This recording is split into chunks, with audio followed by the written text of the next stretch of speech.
오늘은 고린도 교회의 문제, 마지막 문제를 살펴보도록 하겠습니다. 고린도 교회는 8가지 문제가 있었는데 앞에 5가지는 주로 개인 신앙에 관한 문제이고 나머지 3개는 교회 예배 때 발생되어진 문제였습니다. 그래서 1장부터 4장까지는 교회 안에 파당 분쟁이 생긴 것이었고 그 다음 5장에는 교회 내의 음행 문제, 그리고 또 5장에 소송 문제가 있었습니다.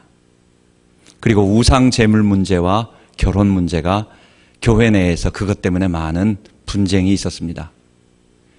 그리고 교회 예배 문제가 있었는데 예배 문제는 성찬 때 질서 없이 사람들이 먼저 먹어버리는 그런 것이 있었고, 그 다음에 예배 때 여자들이 정상적인 복장 관습을 갖추지 않고 사람들이 이해할 수 없는 복장으로 자유스럽게 해서 예배 분위기가 어려운 것이었습니다. 그 중에 고린도 교회에서 가장 문제가 있었던 것이 사실은 오늘 것입니다. 오늘 바로 은사 문제인 것입니다. 바울은 고린도전서 14장에 보면 왜 바울이 고린도전서 12장 1절에 형제들아 신령한 것에 관하여는 내가 너희가 알기를 원한다 이렇게 말하면서 12장을 시작하는지 알게 됩니다. 고린도전서 14장 27절에 보면 만일 누가 방언으로 말하거든 2사람이나 다불과, 이거는 이제 많더라도 그 이상은 아니란 뜻입니다. 다불과 3사람이 차서를 따라, 그러니까 2사람이나 많아도 3사람 이상 하지 말고 순서에 따라서 하고, 한 사람은 통역할 것이요 만일 통역하는 자가 없거든 교회에서는 잠잠하고 자기와 및 하나님께 말할 것이요 라고 말하고 있습니다. 즉 지금 고린도전서 12장부터 14장까지는 교회 내에서 신령한 것을 체험했다고 하는 어떤 사람들이 예배 시간에 하나님의 말씀이 내게 임하였다라고 얘기를 해서 예언을 갑자기 여기저기서 예언을 하거나, 또는 방언은 하나님과 직접 통하는 것이다 라고 해서 알지 못하는 소리로 예배 시간에 여기저기서 말을 막 하기 시작하는 거예요. 그런 상황 속에 벌어진 일을 바울이 이제 이야기를 하는 것입니다. 2절에 보면 너희가 이방인으로 있을 때에는 말 못하는 우상에게로 끄는 그대로 끌려갔느니라 이렇게 말하고 있습니다. 당시 그리스 헬라 종교는 우상 신전에 가서 제사를 드리고 그 다음에 신탁을 받는, 신의 계시를 어떤 사람을 통해서 받는 그런 종교였습니다. 여러분은 오디푸스 왕의 이야기를 알 것입니다. 오디푸스는 왕의 아들로 태어나 버려짐을 당하게 됩니다. 그리고 다른 나라, 이웃 나라의 왕자가 되어서 다시 돌아오다가 우연한 기회에 그 정말 아버지를 죽이고 그리고 그 어머니와 결혼하게 됩니다. 그러다가 맨 나중에 자기가 옛날에 죽였던 그 늙은 노인이 자기 아버지였다는 것을 알게 되고, 그리고 자기가 지금 결혼해서 살고 있는 왕비가 자기의 친어머니라는 사실을 알고 나서 괴로워하다가 2눈을 뽑아버리고 방황하는 그런 왕인 것입니다. 프로이드는 여기에서 오디푸스 컴플렉스라고 해서 아들이 아버지를 갖다가 경쟁하는 그런 관계다라고 하는 새로운 정신분석학의 어떤 용어를 만들어낸 것입니다. 이 오디푸스 이야기에 나오는 핵심 주제는, 여기에는 3번의 신탁이 등장합니다. 오디푸스가 태어나기 전에 그 오디푸스 아버지 데베의 왕에게 너가 아들을 낳으면 그 아들은 아버지 너를 죽일 것이다 라고 하는 첫 번째 신탁이 내려집니다. 그래서 이 아버지가 오디푸스를 버리게 되는 거예요. 오디푸스가 이제 성장해가지고 어느 날 우연한 기회에 또 한 번 아폴론 신전의 신탁을 받게 됩니다. 그 신탁에는 그 아버지에게 말해줬던 것과 똑같은 말을 한층 더 해줍니다. 너는, 오디푸스에게 말하는 거예요. 너는 아버지를 죽이고 어머니를 아내로 취하게 될 것이다. 오디푸스가 사실은 그러고 싶지 않았어요. 그래가지고 도망갑니다. 딴 데로 갑니다. 그런데 마지막에 왕이 돼가지고 신탁을 또 한 번 받게 됩니다. 나라에 많은 재앙이 있으니까 이 기근과 전염병 재앙을 그치게 하려면 이 나라의 왕을 죽인 자를 이 도시에서 내어 쫓아야 된다라고 하는, 추방시켜야 한다라는 그런 신탁을 또 받게 됩니다. 그리고 그게 자기라는 것을 나중에 알게 되는 거예요. 그리스 신화에 나오는 이 유명한 오디푸스 이야기는 결국은 아폴론 신전, 그 아폴론 신전이 델포이에 있는 바로 그 지역이었어요. 그 델포이에 있는 아폴론 여사제, 신접한 여인들, 우리말로 말한다면 무녀들이에요. 이 무녀들이 바로 오디푸스에게 예언한 예언들이 그대로 적중해 나가는 것을 이야기하는 것입니다. 여러분, 오디푸스가 누군지 아세요? 고린도의 왕자였습니다. 바로 오디푸스는 고린도 지역의 왕자였고, 그 오디푸스가 찾아간 델포이 신전은 고린도에서 한 6마일 정도밖에 떨어져 있지 않은 고대 그리스에서 가장 신이 많이 내리는, 신탁이 가장 왕성한, 그래서 왕들이 국가의 기흉 화복을 점치기도 하고, 전쟁을 나갈 때 이 전쟁에 이길 것인가 질 것인가를 또 물어보기도 하고, 아니면 개인이 어떤 일이 있을 때는 우리 가정에 앞으로 어떤 일이 되겠습니까 해가지고 재물을 들고 찾아가가지고 먼저 재물을 드리고 그 다음에 그 델포이 아폴론 신전의 그 무녀들에 의해서 신탁을 받는 거예요. 그 무녀들은 무아지경이라고 말합니다. 우리 영어로는 엑스타시, 황홀경이라고 말합니다. 자기를 잊어버린 그 상태의 엑스타시 상태에서 황홀경 가운데서 자기 목소리가 아닌 남의 목소리로, 그런데 그 말은 보통 사람들이 알아듣지 못하는 이상한 말로 막 말을 합니다. 신탁이 내릴 땐 그렇게 하는 거예요. 사람들이 알아듣는 말이 아니라 못 알아듣는 말로 왕왕왕왕 이렇게 합니다. 그러면 그 옆에 신관이 서 있다가 그 무녀가 한 말을 통역을 해서 그것을 물어보는 사람들에게 하나하나 말을 해주는 거예요. 여러분, 헬라 그리스 종교는, 특히 고린도 지역은 아프로디테 비너스 여신의 직접적인 그 음행 종교이기도 했지만, 그들이 미래를 알아맞히고 그들이 앞으로 일이 어떻게 될 것인가를 궁금한 것을 알아볼 때에는 바로 한국의 계룡산과 똑같은 바로 델포이 신전, 바로 6마일밖에 안 떨어져 있어요. 거기 가서 거기에 여사제가 춤을 추며 거기에 여사제가 황홀경에 빠져서 그 엑스타시 상태에서 말하고 있는 것을, 그런 신탁을 늘 받아서 자기의 미래를 경험하던 그런 사람들이었어요. 이런 사람들이 예수를 믿고 교회 안에 들어왔습니다. 그러다 보니까 고린도전서 12장부터 14장에 기록된 바로 그런 일들이 벌어지는 거예요.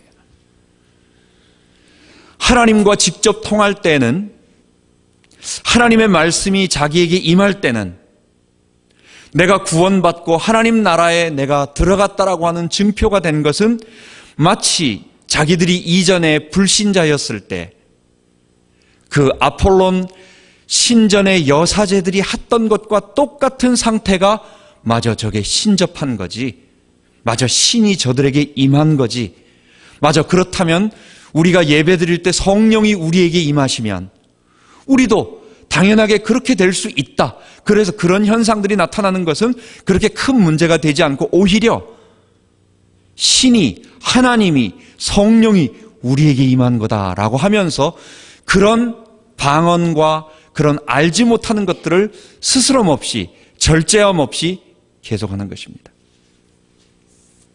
그러다 보니까 교회 안에 신앙이 없는 사람들, 그리고 교회 안에 처음 예배를 드린 사람들, 그리고 바울을 통해서 말씀이 잘 정리되지 못한 사람들은 이렇게 말씀이 이렇게 강론되어지고 얘기되다가 갑자기 저쪽에서 방언이나 예언 같은 일이 알아듣지 못하는 말이 막 떠오르면 하나님이 저 사람에게 지금 무슨 말씀을 하시는가 보다 해가지고 이 성경을 통해서 하는 말이 딱 끊어져 버리는 거예요. 바울이 말하고 있었던 그리스도의 십자가 구속 진리가 딱 끊어져 버리고 하나님이 말씀하시는, 직접 말씀하시는 걸 들어야 되잖아요.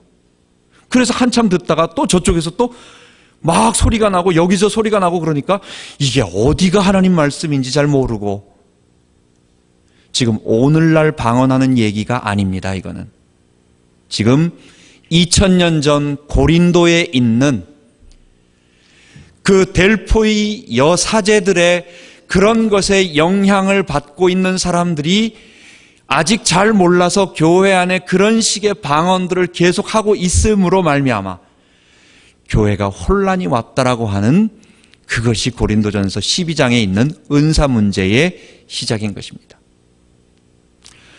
여러분, 우리 주변에도 어떤 사람들이 만약에 우리가 전혀 체험하지도 못하고 우리가 전혀 분명히 저것은 사람의 능력이 아니야, 저 사람의 말이 아니야 라고 하는 어떤 특별한 형태의 말로서 우리들에게 어떤 말을 하기 시작한다면 여러분 어떻게 하겠습니까? 어떤 사람이 갑자기 기도하다가 하나님이 내게 뭐라고 말씀하셨는데 오늘 어떤 일이 당신에게 이루어질 거라, 이런 식으로 말하면서 이게 하나님의 말이다, 이게 성경과 같은 하나님의 직접 내게 말씀하시고 당신에게 하라고 하는 말이다. 갑자기 목사님이 이렇게 설교를 하고 있는데 어떤 사람이, 목사님 갑자기 하나님이 제게 말씀하셨습니다, 오늘 예배를 마치고 아무것도 하지 말고 빨리 예배 끝내고 집에 가라고 하네요. 여러분, 어떤 사람이 만약에 하나님이 그렇게 하셨다라고 하면서 갑작스럽게 이상스러운 말, 마치 하나님 같은 목소리로 말하면 여러분 어떻게 하시겠습니까? 여러분, 이런 신비주의자들이 교회 안에 많이 등장하고 2000년 교회사들은 성경의 영적인 것을 다 부인해버리는 그런 사람들이 있는 반면, 어떤 사람들은 성경의 영적인 것만 붙잡는 극단주의적인 신비주의, 이 양극단이 교회를 혼란스럽게 만들고 어지럽게 만든 것입니다. 그래서 오늘은 우리는 바울이 이러한 문제에 대해서 말하는 것을 가지고 무엇이 정말 성령이 우리에게 임한 것인가, 성령이 임한 올바른 증거들, 이란 제목을 가지고 세 가지로 정리해 보도록 하겠습니다. 첫 번째는 무아지경 엑스타시 체험이 성령 받은 증거는 아닌 것입니다. 그것이 바로 2절에 말하는 너희가 이방인으로 있을 때에는 말 못하는 우상이 이끄는 대로, 이방 신전에 가가지고 그냥 제사만 드리는 게 아니에요. 제사 지내고 나서 그 무녀가, 신전 델포이의 여사제들이 직접 영에 취해가지고 직접 알아들을 수 없는 말로 막 신탁을 내려주는 그런 거예요. 여러분, 엑스타시 체험이 크리스찬들에게, 우리 그리스도인들에게 없습니까? 아닙니다. 그렇지 않아요. 예수 믿을 때요, 성령이 우리 가운데 임하시면 우리가 오늘 부른 찬송처럼 주님 주시는 참된 평화가 내 마음속에 기쁘게 넘칩니다. 주 예수 내 마음에 들어오실 때, 성령께서 내 마음에 들어오실 때에 물밀듯 내 마음에 기쁨이 넘치면 이루 말할 수 없는, 세상 사람들과 도저히 어떤 것으로도 비교할 수 없는 참된 평화와 기쁨이 내 속에서 샘솟듯 물 붓듯 불일 듯 밀물처럼 솟아나는 거예요. 여러분, 기독교는 우리 착하게 살자고 하는 도덕 윤리 종교가 아닙니다. 하나님의 영이 우리 가운데 임하시는, 성령이 우리 가운데 임하시는 그런 종교입니다. 그렇기 때문에 하나님의 영이 임하셨을 때에 그분이 우리의 모든 죄를 사하시고 나를 사랑하신다는 그 말을 들을 때에, 그 주님이 나를 사랑하신다는 그 말을 들을 때에 내 마음에 얼마나 감격이 넘치고 이 환희가 넘치고 죄에서 자유함을 느낄 때 그 기쁨이 넘치고 여러분 우리 예수 믿을 때는요 하늘을 날아다니는 것 같아요. 내 발이 땅에 안 닿는 것 같아요. 공중에 떠다니는 것 같아요. 여러분 기독교는 엑스타시 체험이 있습니다. 그러나 엑스타시 체험이 기독교에 있지만 모든 엑스타시 체험이 성령이 임한 증거는 아닌 것입니다. 왜냐하면 사단도 귀신도 동일하게 그러한 일을 할 수 있기 때문입니다. 우리 한국의 무당들이 춤을 출 때 어떻게 합니까? 어떤 작두 같은데 칼날 위에 올라갈 때 어떻게 합니까? 막 춤을 추면서 고개 흔들면서 옆에 장구하고 북하고 이런 게 뭡니까? 꽹가리가 뭡니까? 우리의 정신을 다 빼는 거예요. 그래서 거기에 완전 취하는 거예요. 그래서 마지막엔 자기 생각이 없어지는 거예요. 춤을 추면서 마지막에는 그게 맨정신으로 그 칼날 위에 올라가겠어요? 그 엑스타시의 어떤 황홀경에 빠지는 그 뭔가가 있는 거예요. 여러분 성령 받으면 내 마음속에 신비한 체험이 있을 수 있지만 그 체험이 성령 받은 절대적인 증거가 아니라는 것을 알아야 되는 것입니다. 그렇다면 성령이 우리 가운데 임하신 것은 뭡니까? 하나님은 이전에 꿈과 계시로 우리들에게 말씀하여 주셨습니다. 그것은 하나님의 구원 계시가 아직 완전히 기록되어지지 않고 감추어졌을 때를 이야기합니다. 우리 종신대 우리 김정우 교수님은 구약의 꿈들은 크게 보면 한 12가지 정도가 있다고 말합니다. 야곱이 꿨던 꿈, 돌베개를 베고 자다가 꾼 꿈, 요셉이 별과 해와 달과 별이 그리고 볕 집단이 자기에게 인사하는 꿈, 또는 다니엘이 꾼 꿈, 사무엘이 꾼 꿈, 이런 여러 꿈들을 보면 대체적으로 한 12가지 정도 있는데 이 구약에 나타난 모든 꿈들은 개인의 길흉화복, 그런 것, 미래를 알아맞히는 오늘날 점쟁이의 꿈이 아니라 하나님의 구원 계시, 이 땅에 하나님 나라가 어떻게 확장되고 그 하나님 나라가 이루어지기 위해서 그 하나님 나라가 이 땅에 어떻게 올 것인가라고 하는 것을 보여주는 그런 구속사의 계시의 꿈이었던 것입니다. 그래서 그것은 오늘날 성경하고 같은 거예요. 옛날 꾼 꿈이나 환상은 어떤 미래를 점지하는 오늘날의 그런 꿈이 아닌 것입니다. 여러분 그런데 예수님의 십자가로 말미암아 이제 모든 꿈들이 완결되고 구속 계시가 완결되었습니다.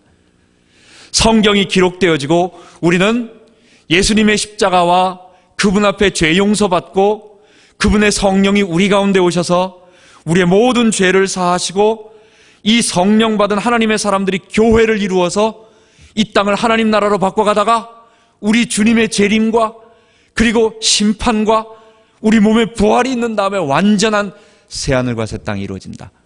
여러분 이제 더 이상 구속 계시가 숨겨진 게 없어요. 다 드러나서요. 그러면 뭡니까? 이제 꿈과 환상을 통하여 하나님이 주시는 계시는 종결되었다. 물론 이것은 우리 개인에게 또 주시는 건 있을 수 있어요. 이거는 성령이 역사하지 않는다라는 얘기가 아닙니다.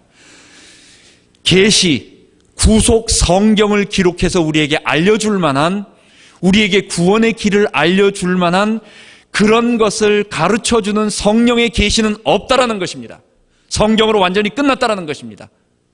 단지 성령의 역사를 통해서 혹시 우리가 큰 앞으로 어떤 일을 두었는데, 예를 들어서 큰 계약 같은 걸 해야 되는데, 이거는 우리의 전 재산을 걸어가지고 해야 되는 계약 같은데 하나님께서 혹시 마음에 불편함을 주시거나 아니면 안 하면 좋겠다라고 어떻게 마음에 느낌을 주시기도 하고 어쩌면 어떤 꿈도 보여주실 수 있는 이런 것은 성령이 우리를 위로하시고 우리를 보호하시는 개인적인 역사는 인정하지만 그러나 더 이상 구원 계시는 없는 것입니다.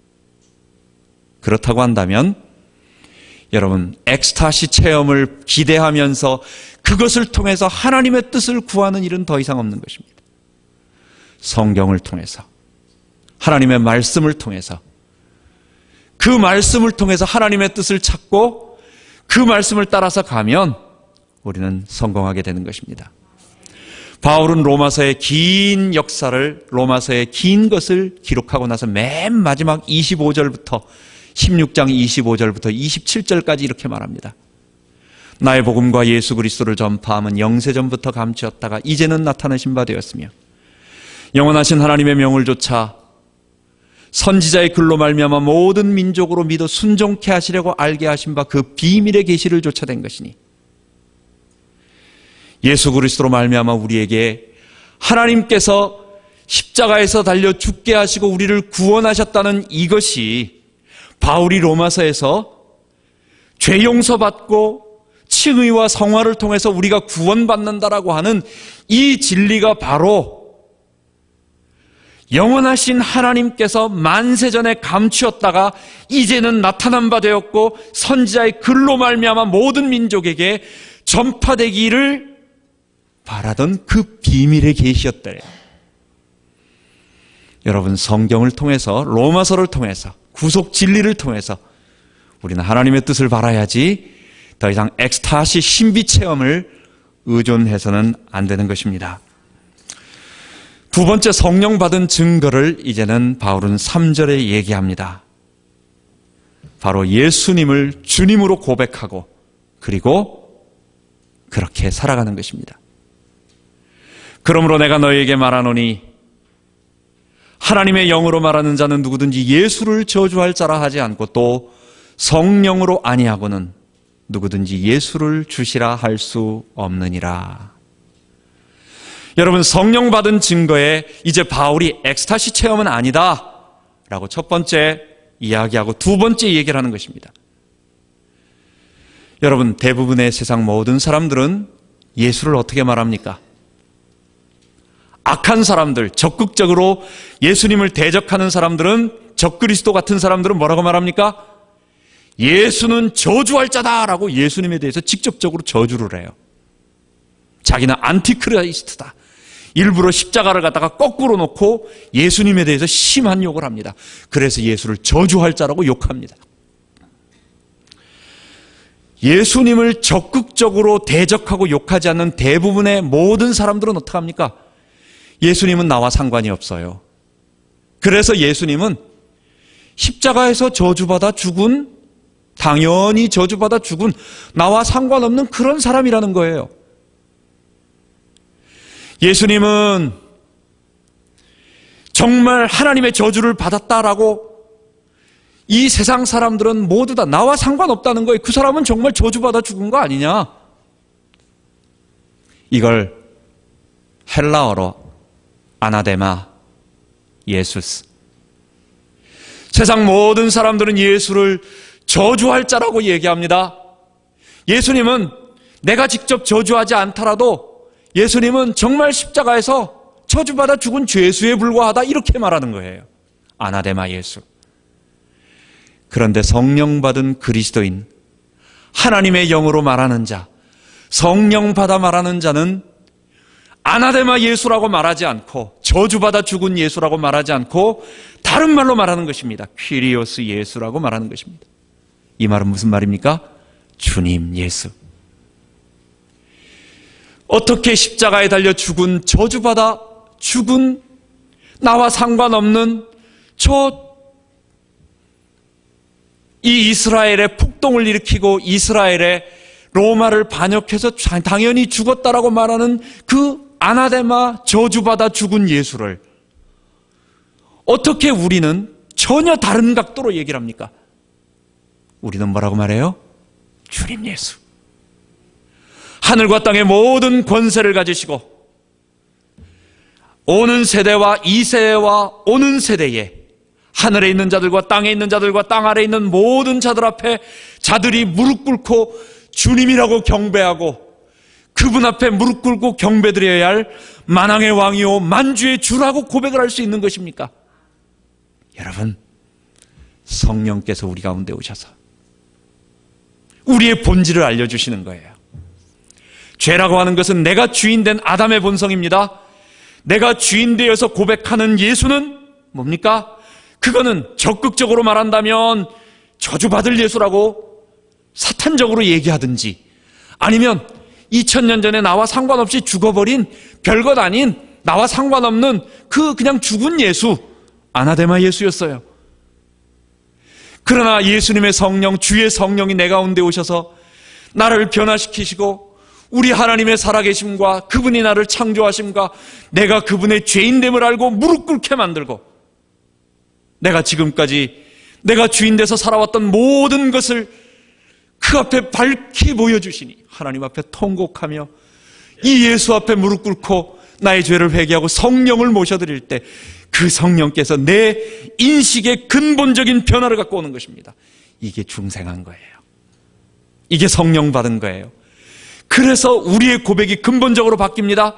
주 예수, 우리 주님 예수, 나의 주, 나의 하나님, 나의 구원자, 나의 주님, 내가 섬기고 내가 주님으로 고백하고, 그 말은 무슨 말입니까? 나는 그분의 종으로, 예수 그리스도의 종으로 살아가겠다라고 고백하는 것입니다.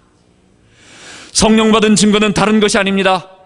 성령 받은 증거는 내게 신령한 체험이 있을 수 있지만 그것이 아니라, 그것은 하나의 부속적으로 오는 부분적인 것이 될 수도 있고, 성령 받은 가장 중요한 것은 성령으로 아니하고는 누구든지 예수를 주시라 할 수 없느니라. 내 삶에서 예수가 주님이라고 고백하고 주님으로 살아가는 것입니다. 로마서 10장 9절 10절에는 너희가 만일 예수를 주로 고백하고 또 하나님께서 그를 죽은 자 가운데서 살리신 것을 내 마음에 믿으면 구원을 얻으리니 사람이 마음으로 믿어 의에 이르고 입으로 시인하여 구원에 이르느니라 말씀하셨습니다.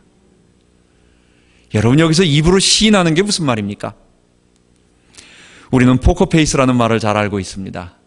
우리 현대사회는 포커를 할 때에 내가 패가 들어와서 잘 안 들어왔으면 기분이 찡그러지고 아주 잘 들어오면 얼굴이 활짝 피면 어떻게 되겠어요?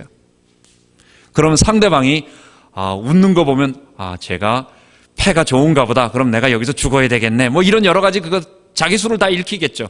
그래서 포커페이스라는 말은 내 속마음을 다 숨기고 하나도 얼굴에 그것을 나타내지 않는 것을 말합니다. 여러분, 우리는 그렇게 살아왔어요. 그래서 우리가 말하는 것과 우리는 행동하는 것이 이 사회에서 내 속에 있는 것을 다 말해버리면 어떻게 되겠습니까? 우리는 공격을 받아요. 그래서 우리가 손해를 보고 어려움을 당할 수가 있어요. 그래서 우리는 내 생각하는 거나 행동하고 말하는 것이 다르게 됩니다. 그런 사회 속에서 살아왔어요. 여러분, 우리는 지금 어떤 사람과 계약을 할 때 말로 하지 않습니다. 말은 너무도 힘이 없기 때문에 어떻습니까? 계약서에다 사인을 해야만 그게 되지, 말은 아무런 능력이 없어요. 그런데 예수님을 주님이라고 말로 시인하면 구원을 얻는데, 이게 무슨 말입니까? 그냥 예수님은 나의 주님입니다 라고 우리가 립 서비스 하는 것을 얘기하지 않습니다. 이 당시에 예수는 어떤 사람이었습니까? 유대인들에게는 유대교를 파괴하고 이단이요, 이는 나무에 달려 죽은 저주받은 자예요. 자기가 자칭 하나님이라고 말하는 거짓 메시아라고 유대 사회에서는 인정함으로 내어쫓습니다. 유대 사회에서 파문당하고 내어쫓겨요. 로마 사람들에게는 어떻습니까? 제국의 법에 의해 가지고 황제가 아닌 자를 갖다가 큐리오스라고, 주님이라고 말하면 그는 황제의 불경죄를 저지른, 황제를 방해한, 황제에게 반역을 저지른 반역죄를 당하는 거예요. 이런 상황 속에서 예수님은 나의 주님입니다 라고 고백하는 것은 나의 목숨을 걸고, 그리고 내가 앞에서는 그렇게 말하거나 뒤에서는 그렇게 안 하겠습니다, 아니면 내가 우리들이 있을 때는 예수님은 주님으로 고백하고 밖에 나가서는 그렇게 안 살고, 이런 얘기 아니에요. 한국에서 이런 것과 비슷한 일이 있었습니다. 신사참배하는 문제가 있었습니다. 우리가 일부러 일본 순사한테 가가지고 나는 예수님을 믿습니다, 나는 신사참배 안 합니다, 일부러 가서 말할 필요는 없었어요. 그러나 언젠가 그 상황에 와서 물어볼 때 당신은 신사에 절할 거냐? 당신은 예수를 믿을 거냐? 신사에 절할 거냐? 그 앞에 가서 대답해야 할 상황에 가서는 많은 하나님의 사람들이 나는 신사가 하나님이 아니라 예수님이 바로 그리스도시고 나의 퀴리오스라고, 나의 주님이라고 고백하고 당장 감옥에 가고 못 일을 걸어가고 거기서 죽임을 당했던 것입니다. 여러분, 예수님을 주님으로 고백하는 것은 말로만 주님으로 고백하는 것이 아니라 우리의 삶 속에서 그분을 주인으로 고백하며 내가 종으로, 그분의 종으로 살아가는, 그분을 섬기는 자로 살아가는, 그것을 말하는 것입니다. 성령 받은 특징이 뭐라고요? 성령 받은 올바른 증거가 뭐라고요? 예수님을 주님으로 고백하고 나는 그의 종으로 내 마음 보좌에서 내려와서 그분을 내 주인으로 모시고 그분이 나를 이끌어가는 대로 살아가는 것. 이것이 올바른 성령 받은 증거라는 것입니다. 바울은 세 번째로 4절부터 11절까지 말합니다. 지금 고린도 성도들이 신유, 특히 방언을 얘기하는 것입니다. 델포이 신전에서 여사제들이 중얼중얼 하면서 막 말했던 그런 류의 방언을 말하는 것을 얘기하기 때문에 바울이 형제들아, 신령한 것에 관해서는 스피리추얼 기프트에 대해서 얘기하고 있는 것입니다. 신유나 방언 같은 것만 신령한 스피리추얼 기프트가 아니라 4절부터 11절에 보면 교회를 섬기기 위해서 주신 여러 가지 다른 은사들도 동일하게 뭐라고 말하는 것입니까? 이것도 신령한 것이다 라고 이야기하는 것입니다. 오늘 읽은 고린도전서 12장 1절부터 8절부터 12절에 보면 어떤 이에게는 성령으로 말미암아 지혜의 말씀을, 어떤 이에게는 같은 성령을 따라 지식의 말씀을, 다른 이에게는 같은 성령으로 믿음을, 또는 병 고치는 은사를, 능력 행함을, 예언함을, 영들 분별함을, 각종 말함을, 또는 방언 통역함을. 여러분, 고린도 성도들은 이전 경험에 비춰서 신이 내게 임하면 알지 못하는 엑스타시의 상태에서 뭘 말하는 것을 경험을 했기 때문에 방언을 제일 좋아하고 숭상을 했습니다. 그런데 바울은 뭐라고 말합니까? 다른 게 있다라는 거예요. 로마서 12장에 보면 우리에게 주신 은혜대로 받은 은사가 각각 다르니 라고 말하면서 은사에 대한 얘기를 말합니다. 예언이면 믿음의 분수대로, 혹 섬기는 일이면 섬기는 일로, 가르치는 자면, 보십시오, 여기에는 예언도 나오고 섬기는 일도 나오고 가르치는 일도 나오고 권위하는 일도 나오고 구제하는 자, 다스리는 자, 긍휼을 베푸는 자, 이런 모든 것도 하나님께서 은혜대로 주신 은사, spiritual gift라고 말하는 것입니다. 이러한 은사가 직접 임해가지고 그것을 본격적으로 풀타임으로 하는 사람들이 있었습니다. 이게 바로 직분이었습니다. 에베소 4장에 보면 그가 혹은 사도로, 혹은 선지자로, 혹은 복음 전하는 자로, 혹은 목사와 교사로, 그 은사를 직접적으로 행하는 사람들, 결국은 이거는 직분이라기보다는 이것도 은사예요. 갈라디아서 5장에 보면은, 우리 고린도전서 13장에 보면은 사랑을 뭐라고 말합니까? 더 큰 은사라고 말하면서 사랑을 은사로 말하는데, 바울은 갈라디아서 5장에 보면 사랑을 성령의 열매로 말합니다. 오직 성령의 열매는 사랑, 희락, 화평, 인내, 자비, 양선, 충성, 온유, 절제. 이렇게 여러 가지 것들이 있다라고 말하는 거예요. 여러분, 뭡니까? 어떤 내가 할 수 없는 또 다른 영의 지배를 받는 것 같은 신비한 체험의 은사, 바울은 이것을 완전 거부하는 게 아니에요. 고린도전서 14장에 보면 좋다는 거예요. 혼자 있을 때 하나님과 직접 깊은 영적인 것을 하라는 거예요. 그러나 교회 안에서 예배 도중에 여기저기서 막 일어나가지고 하나님의 말씀이 내게 임하였다고 말하면서 방언을 하는 일은 하지 말라는 거예요. 그래서 뭡니까? 두 사람 혹은 많아야 세 사람이, 통역하는 사람이 옆에 있을 때 자연스럽게 하라는 것이지 방언의 은사 자체를 거부하는 것은 아닌 것입니다. 여러분, 우리는 오늘 올바른 성령이 우리에게 임한 증거들을 그래서 이렇게 세 가지로 정리했습니다. 여러분, 엑스타시 체험, 주의 성령이 우리 가운데 오셨을 때 그런 아름다운 신령한 은사를 사모하면서 우리 하나님께서 우리를 위로하시는 그런 기쁜 체험을 하자고요. 그러나 그 체험을 절대지하지 맙시다. 하나님의 구원 계시가 이미 다 드러났어요.